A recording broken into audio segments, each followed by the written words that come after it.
लोगों को 15 अगस्त के बारे में बताया है, ठीक है। Yes. ये तो सच्चाई है कि बहुत सारे लोगों ने जान दी, शहादत दी, ठीक है, तब जाकर के देश आजाद हुआ। लेकिन जब दिया तब दिया, अब वो देने जरूरी नहीं है, ठीक है। अब तुम लोगों को वो नौबत नहीं आएगी तुम जाकर जान दो, युद्ध होगा, ये सब लड़ाई होने वाला है ही नहीं। तो देशभक्ति कैसे दिखाओगे कि तुम लोग सच में देशभक्त हो? क्योंकि भाई देशभक्ति का एक वो परिभाषा होता था ना कि हम देश के लिए जान दे दिए, हम देशभक्त हो गए। कैसे प्रूव करोगे कि आप लोग देशभक्त हो? गीत गा के देखो, झंडा फहरा देने से 15 अगस्त को आओ, झंडा फहराओ, राष्ट्रगान गा दो, भारत माता की जय बोल दो, इससे देशभक्ति पता नहीं चलती है, ठीक है। एक जो दिखाए वाला राष्ट्रभक्ति होता है ना, उसे ये बोला जाता है देशभक्ति। इस टाइम पर देशभक्ति प्रूफ करना है, जो भी गवर्नमेंट की चीजें हैं, ठीक है, कोई भी चीजें हो, गवर्नमेंट के चाहे सड़क हो, चाहे गवर्नमेंट का कोई जगह स्कूल हो, कुछ भी हो, मतलब जैसे लाइट है या कुछ भी है, सारी चीजों की हिफाजत करना भी देशभक्ति ही कहलाती है, ठीक है। जैसे अगर आप लोग जा रहे हो कहीं, फर्जी में गंदगी ना फैलाओ, और फर्जी में पंखा अगर चल रहा है उसे बंद कर दो, ये भी एक देशभक्ति ही है।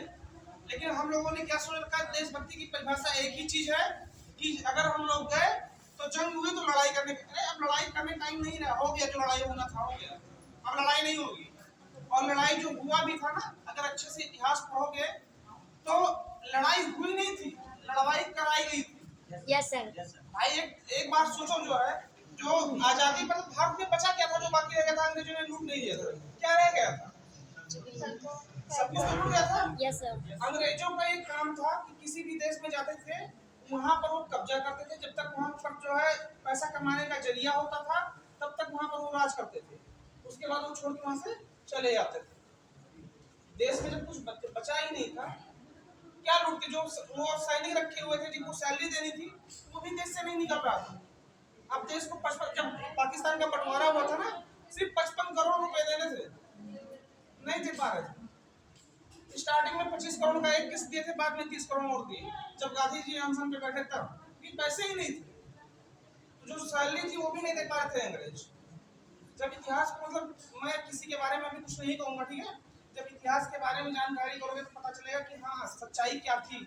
और हम लोगों को आज़ादी जो 15 अगस्त बताया जाता है, अच्छी बात है, जो है सिखा दिया गया कि 15 अगस्त को मिली थी, 1946 में ही हम लोगों को मिल गई। अब बोले सर क्या बता रहे हैं? नहीं सर, बिल्कुल सही है।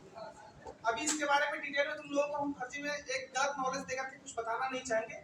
जैसा भी अभी जानते हो वही जानो, ज्यादा अच्छा है। लेकिन देशभक्ति का एक जरिया ये बनाओ कि अब जंग नहीं होने वाला है। अगर अब जंग होता है तो कोई युद्ध भूमि में जाकर के लड़ाई नहीं लड़ता है, ठीक है। अब लड़ाई होती है कि हम आपका पानी रोक देंगे, हम आपको यहाँ से पैसे नहीं लेने देंगे, हम ये रोक लगा देंगे, वो इससे ज्यादा कुछ नहीं होता। अब सीधा सीधा युद्ध नहीं होता है। अगर अब किसी देश में युद्ध होता है तो उसका मतलब है कि अब जो है विश्व युद्ध सीधा सीधा छिड़ जाएगा, ठीक है। तो वो आप लोगों को जान देने की नौबत नहीं आएगी। आप लोग जहाँ भी हो अपनी लाइफ में अच्छे से सक्सेस बनो, देश के लिए कुछ काम करो, देश के हित में काम करो, देश को आगे बढ़ाओ। आप लोग आने वाले समय की युवा हो, ठीक है। अपना अभी जैसा कर्तव्य पढ़ाई करने का, पढ़ाई करो, अच्छे से साफ सफाई अपने पास रखो, लाइट बंद करो, पानी का कम यूज करो। अगर पानी यूज भी कर रहे हो तो जितना काम उतना यूज करके टोटी बंद कर दिया करो। ये सभी देशभक्ति का एक वो जगह है। लेकिन तुम लोग समझते हो कि बस देशभक्ति का मतलब यही है, उठाओ बंदूक चला दो, उड़ा दो पाकिस्तान को। पाकिस्तान को मारना ही हर चीज का सोल्यूशन होता ना, तो पाकिस्तान को कब का मार दिया गया होता।